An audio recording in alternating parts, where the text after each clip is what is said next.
Annyeonghaseyo, hello und hallo. Ich bin hier zum ersten Mal im Temple Stay Obangyugil. und werde euch mal zeigen, wie ich hier wohne.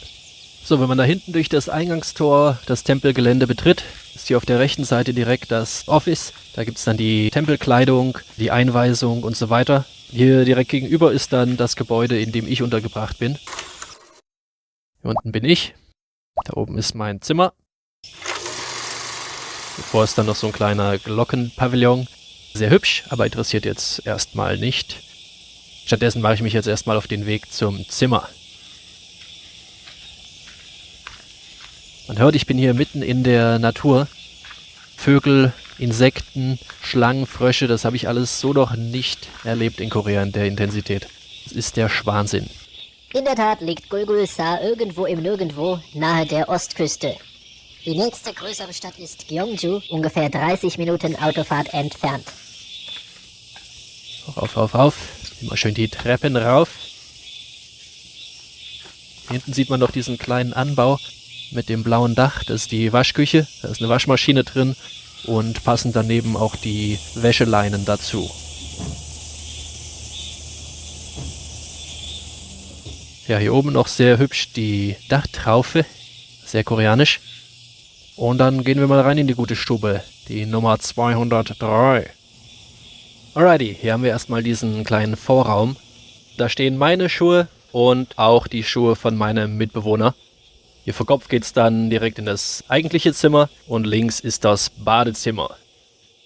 Das Leitungswasser hier ist Trinkwasser. Es kommt aus einer Mineralquelle. Hallo. Ich mache mal einen Schwenk hier. Man sieht, die Dusche ist direkt mit integriert. Bisschen wie in meiner ersten Wohnung in Korea. Etwas muffig ist es hier drin. Den meisten Koreanern scheint Stoßlüften. leider kein Begriff zu sein. Licht aus, Energie sparen. Weiter geht's. So. Ja, hier vor Kopf ist direkt mein Bett, mein Bereich. Und hier nebendran dann die Matratze von meinem Mitbewohner. Aus irgendeinem Grund nicht bezogen. Keine Ahnung, warum er das nicht tut. Versuchen wir das ganze Zimmer hier drauf zu kriegen. Kleinen Moment. Ja. Also man sieht da drüben, hat mein Mitbewohner, ein Koreaner Mitte 20 würde ich sagen, seinen Bereich. Hier drüben liege ich, ungefähr 50-50. Und dann gibt es eben noch den geteilten Bereich mit Eingangsbereich, Kühlschrank und der demilitarisierten Zone zwischen uns. Ja, hier vorne, wie gesagt, der Kühlschrank. Allerdings soll man kein externes Essen mitbringen. Deswegen sind hier nur die aufgefüllten Wasserflaschen drin. Da der Beutel mit meinen Schmutzklamotten. Darüber die Tempelweste und meine Handtücher.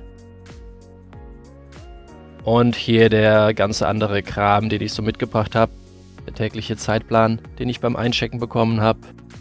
Meine ganzen Mitbringsel aus dem Koffer. Schlafanzügle. Und das Bett, wenn man es denn so nennen kann. Das ist im Grunde so eine Matratze, wie man da drüben sieht. Relativ dünn. Also wenn man da mal ordentlich drückt, dann fühlt man da schon den Boden durch. Das Laken hier habe ich beim Einchecken bekommen. Den Kopfkissenbezug ebenfalls. Und die Decke so dazu.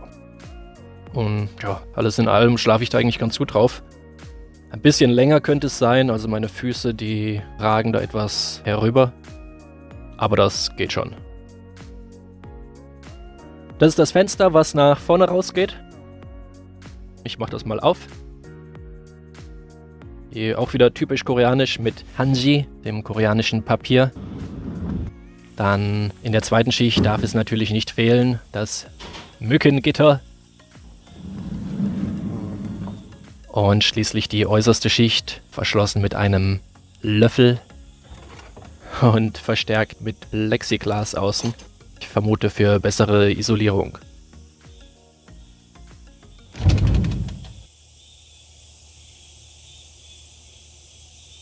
Ja, da vorne, wie gesagt, das Eingangstor, da der Glockenpavillon. Und wenn man darüber schaut, das Verwaltungsgebäude, sage ich mal. mit Büro zum Einchecken und Auschecken, Kleidung, Bettwäsche und so weiter.